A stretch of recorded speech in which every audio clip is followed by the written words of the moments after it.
Just a few days until Christmas. We're so excited. We're live from the TBPN Ultradome, the Temple of Technology, the Fortress of Finance, the capital of capital. No travel until Christmas, baby. No travel until the new year. We're in the Ultradome, hanging out. We're monitoring the situation. We're monitoring the Paramount, Netflix, Warner Brothers situation, because this is one of the most fascinating deals. The deal has gone hostile. Paramount has launched a hostile bid to acquire Warner Brothers. It's an all-cash offer, $77.9 billion. Really. And it's a fun one because I feel like it's obviously tech adjacent, but it's not the story that people have been monitoring all year. We've been talking about foundation models. That whole story has just gotten a little bit stagnant. Legacy media said they got tired of not getting enough attention. Exactly. Said, let's spice it up a little bit. Let's spice it up. Here's something new to learn about. So everyone's having fun. Everyone's learning new things. And I could tell because when I came in today, I had a bunch of questions that people were throwing at me about how all of this works. Why isn't Warner Brothers just going with the highest price? Like when I sell a stock, I don't care if Citadel or Jane Street's buying it. Like if I'm selling $80 a stock, just give me the best price. But when you're selling an $80 billion company, there are other considerations, and it goes beyond just maximizing shareholder value. And so I wanted to break down a few of those, so I did that in today's newsletter. We can run through that, and then we can run through some of the news. This question, it seems obvious. The board has a fiduciary duty to maximize shareholder value. That's legal requirement to take the higher offer. And yet, that's not what's happening. Like yesterday, we saw that Ellison and Paramount came in with over $100 billion. Of course, that included the CNN, the TV assets. But even when you broke it out, it seemed like it was very clear that Ellison was willing to pay more money and make a higher offer. So under what circumstances can a board, whose job it is to maximize shareholder value, not take the higher offer? It can't just be whoever we had the better dinner with, right? Which is part of the news, of course. They went out to dinner, and Paramount CEO David Ellison sent a text to David Zaslav, who's running Warner Brothers, after they made a hostile bid today to buy Warner Brothers. And David texts the other David and says, David, but I guess he misspelled his name, even though that's his name, which is just funny. But anyway, he says, I appreciate you're underwater today, so I wanted to send you a quick text. Know that despite the noise of the last 24 hours, I have nothing but respect and admiration for you and the company. It would be the honor of a lifetime to be your partner and to work and to be the owner of these iconic assets. He's talking about Foghorn Leghorn. He's talking about Porky Pig. He's also talking about Batman and Superman, obviously, and Harry Potter and Lord of the Rings and a million other iconic assets, which is true. If we have the privilege to work together, you will see that my father and I are the people you had dinner with, which I like that. I think that's cool. They had dinner. It's a fantastic text. Yes. It's a great one. There are two main reasons why you don't just take, why your size might not be size. Directors at a company like Warner Brothers, they have to maximize shareholder value, but maximizing shareholder value is an expected value calculation.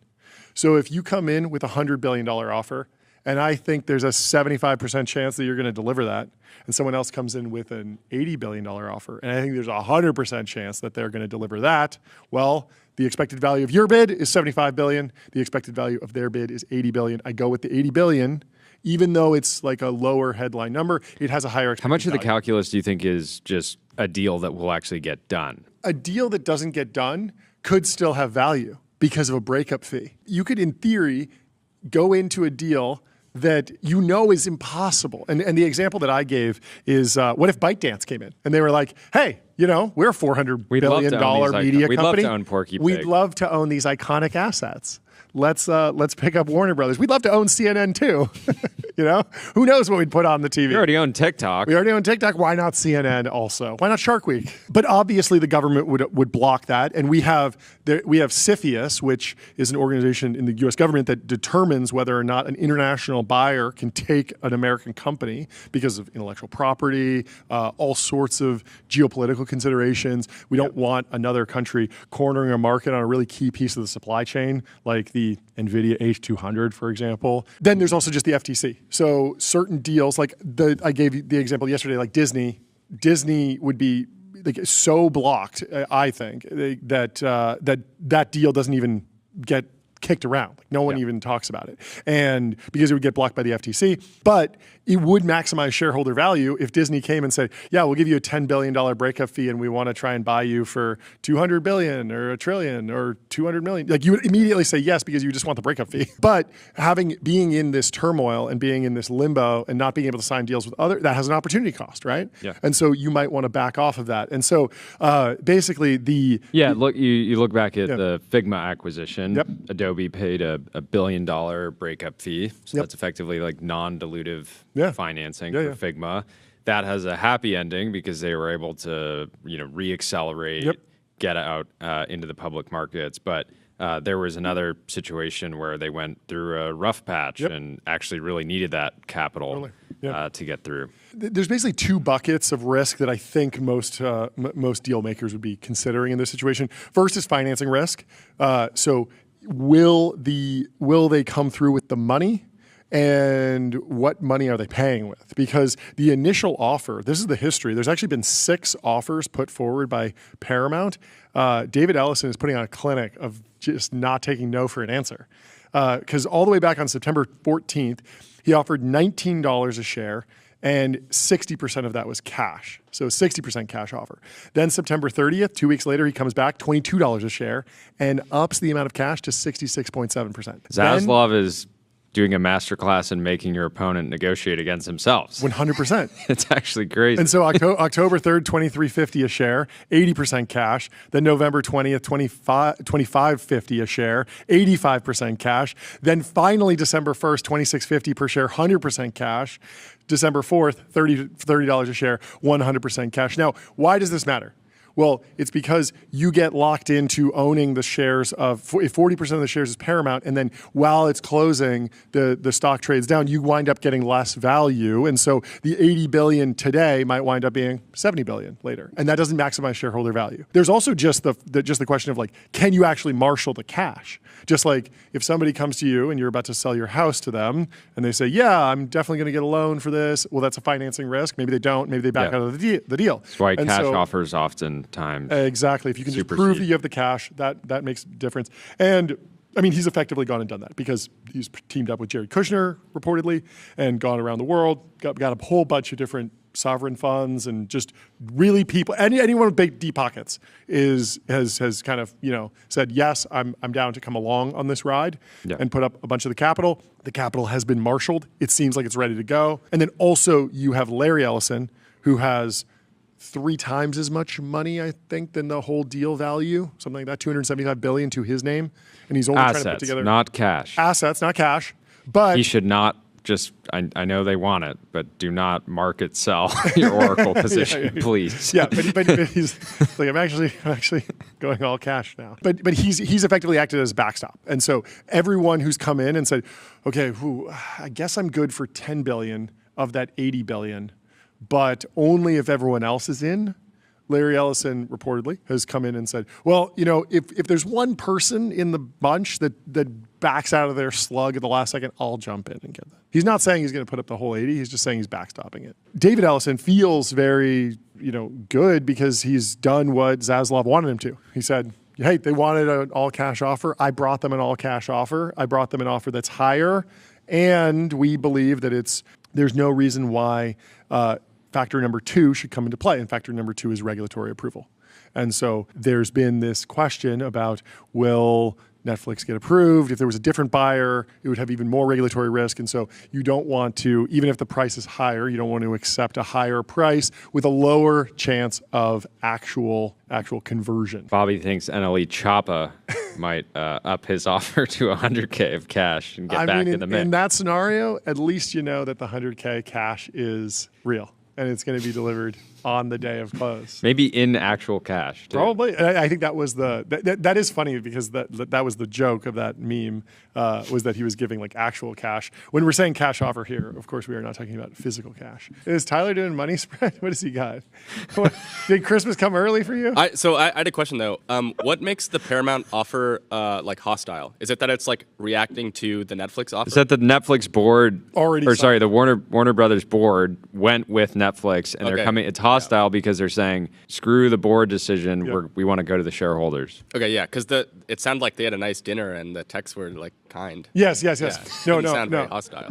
No, hostile in the sense of not accepting the final the final decision there, and then also there is a point where you can appeal directly to the shareholders and you can actually make the legal case that the board is not acting in their fiduciary duty and in the interest of shareholders. But again, these things need to be argued in shareholder lawsuits because it is fuzzy. Like if I say I'm offering you $100 billion and someone else is offering $80 billion, and the board says, yeah, but that $100 billion has only a 75% chance of going through, you have to discount that. Now the board says it's worth 75, but whoever made that offer can say, no, we're actually good for it. You should apply a 10% discount rate and treat our offer as if it's 90% or 100%. And so all of those arguments, those can be made in the court, and the shareholders can, react to that. And if the shareholders align and say, yeah, actually, we think we'd be getting more money here with this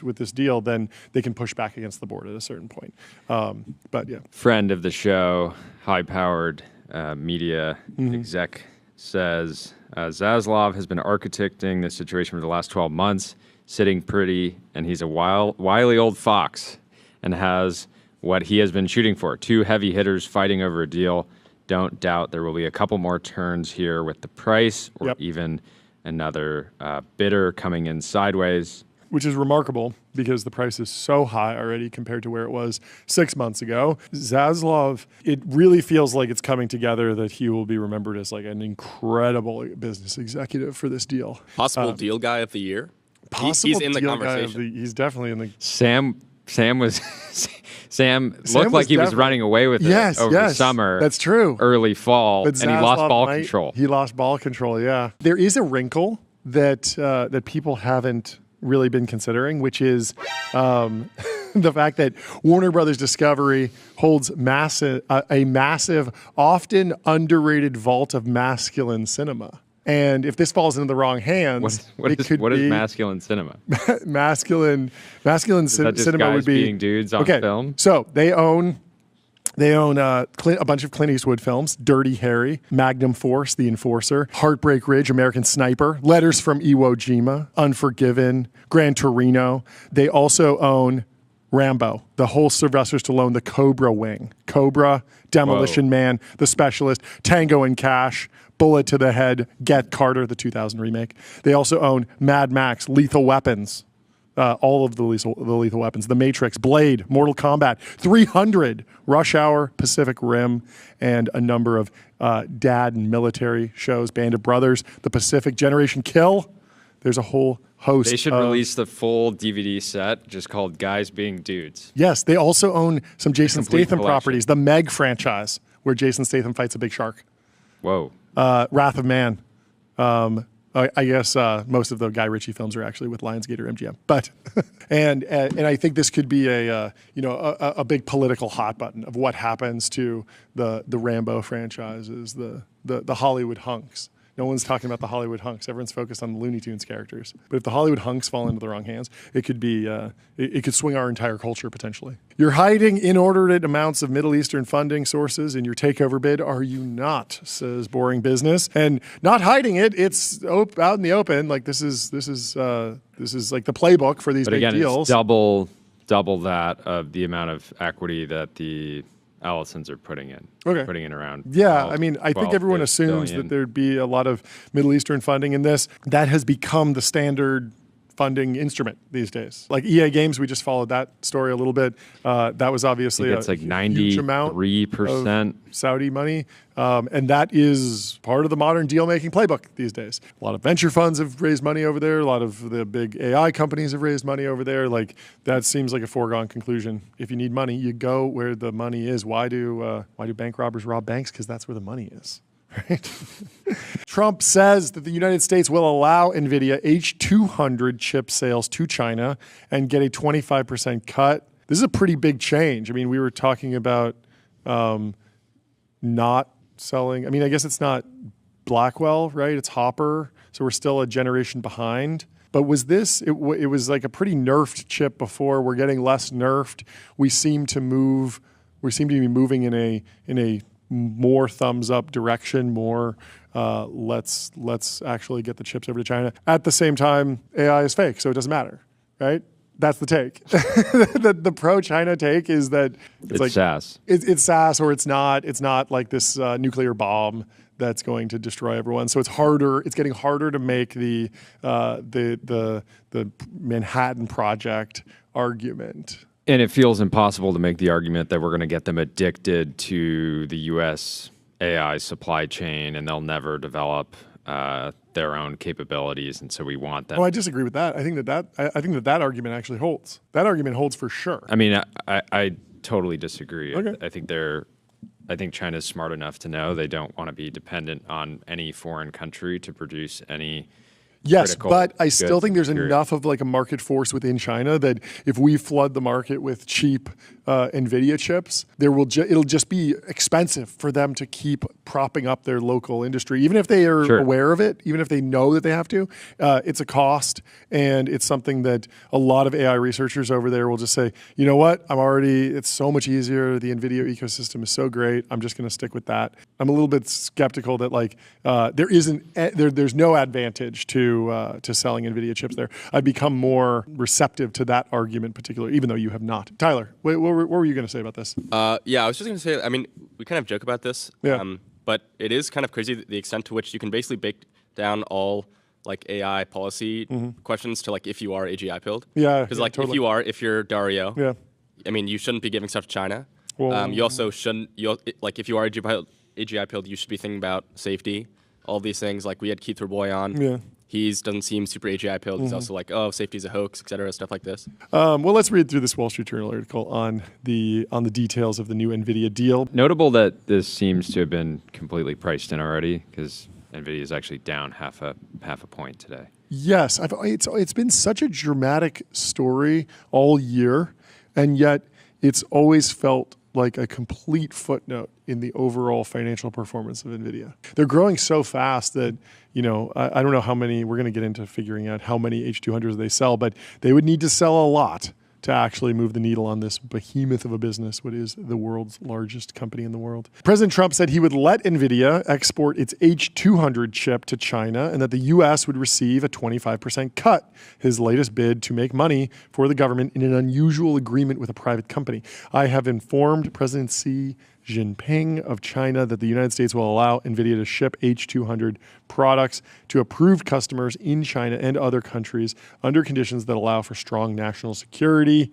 25% will be paid to the US of A. The move is a boon for Nvidia, which has fought for months to maintain access to the world's second largest economy.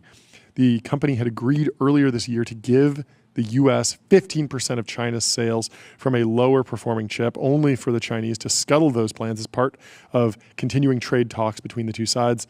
Chips from the world's most valuable company have become a prized geopolitical tool. The H200 has higher performance than the H20 that Nvidia was previously allowed to sell. Even with the U.S. government taking a cut, the decision could be worth billions of dollars in sales to Nvidia. In the most recent fiscal quarter, Nvidia reported gross margins of 73.4% on $57 billion in sales.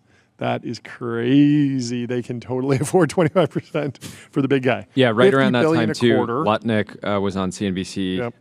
And this was the quote that originally ticked off the Chinese. He said, "We don't sell them our best stuff, not our second best stuff, not even our third best." He said, "You want to sell the Chinese enough that their developers get addicted to the American technology stack." That's the thinking. CCP basically immediately said, "We don't want any of them now." Trump said that the government would take a similar approach to exports from Nvidia competitor AMD as well as Intel, in which the government now has a 10% stake. We exported a ton of Teslas to China, and BYD and Huawei have now, but arguably completely leapfrogged. They did not become addicted to the American electric car that was stack. the point I was making earlier. Yeah. You can make the art, like almost with every single product, they've said, we'll work with you to make this thing that you want to make. We're really good at making things. Yes.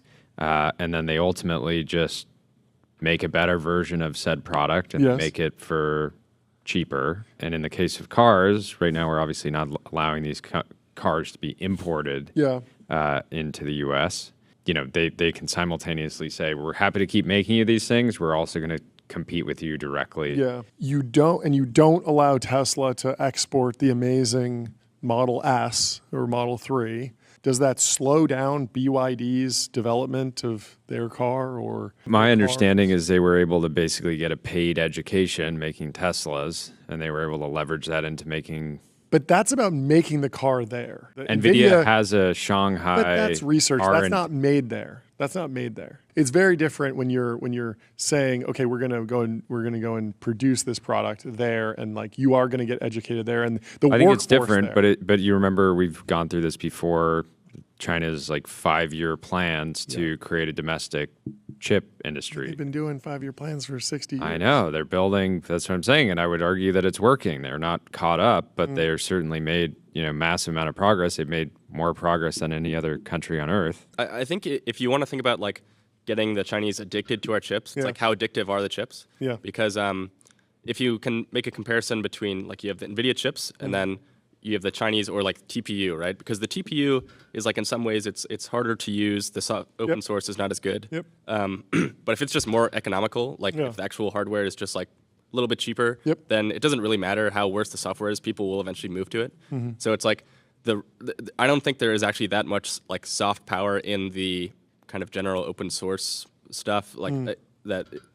In regards to like Nvidia, it doesn't seem very addictive outside of it just being cheaper. At the same time, like America is very much like addicted to Chinese solar panels right now. Like the Chinese solar panels come here, they're cheap, and so we don't wind up buying or building a domestic solar panel industry because just to get anything off the ground, you have to go in and say, okay, we're going to deal with having no margin forever, and no venture capitalist can underwrite it, and no private equity firm can underwrite it, and so it just doesn't really happen.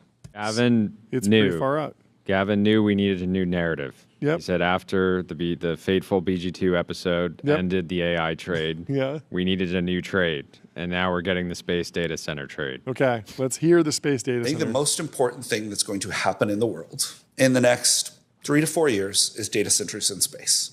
If you think about it from first principles, data centers should be in space. What are the fundamental inputs to running a data center? They're power and they're cooling. And then there are the chips. The inputs to making the tokens come out of the magic machines. Yeah. So in space, you can keep a satellite in the sun 24 hours a day. It's pretty cool. And the sun is 30% more intense. And this results in 6 times more irradiance in outer space than on planet Earth. So you're getting a lot of solar energy. Point number 2, because you're in the sun 24 hours a day, you don't need a battery. And this is a giant percentage of the cost. So the lowest cost energy available in our solar system is solar energy in space, okay? Second, for cooling, in one of these racks, a majority of the mass and the weight is cooling. And the cooling in these data centers is incredibly complicated. Crazy, the HVAC, the CDUs, the liquid cooling. In space, cooling is free. You just put a radiator on the dark side of the satellite. It's fucking gold. And it's as close to absolute zero as you can get. So all that goes away. And that is a vast amount of cost. How are you going to connect those racks? Well, it's funny. In the data center, the racks are over a certain distance connected with fiber optics. And that just means a laser going through a cable. The only thing faster than a laser going through a fiber optic cable is a laser going through absolute vacuum.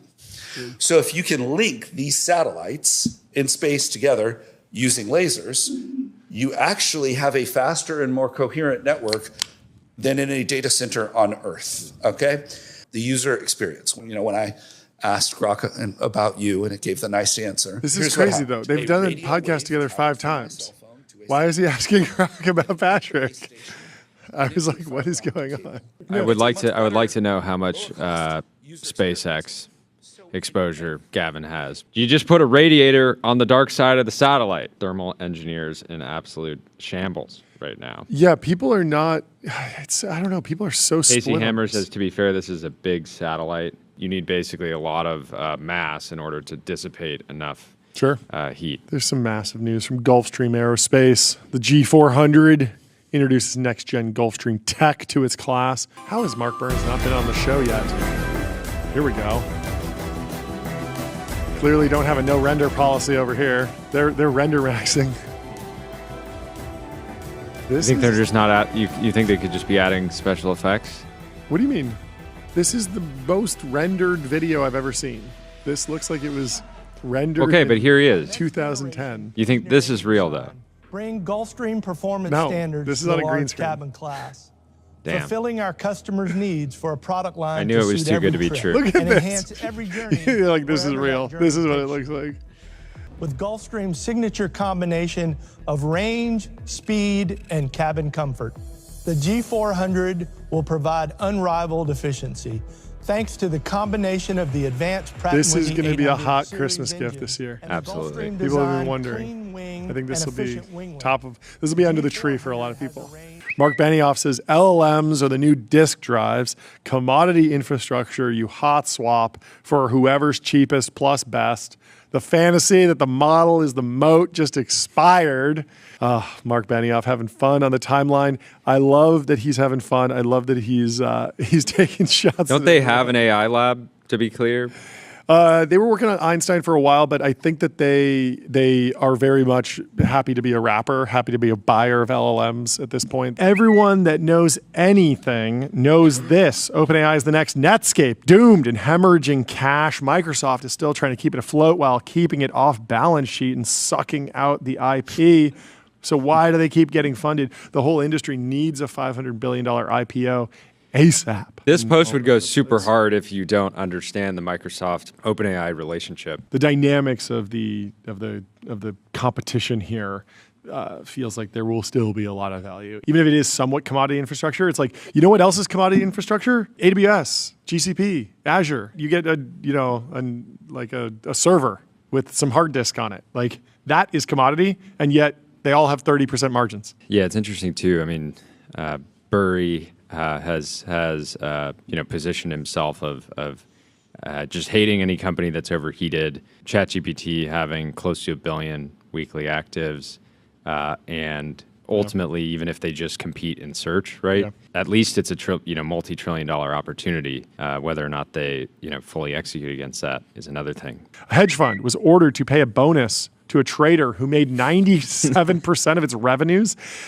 This is hilarious because when I read this at first, I thought it was his target bonus was, let's say, 10 million, and he brought in 9.7 million, and they were like, you didn't hit your bonus, buddy. Yep.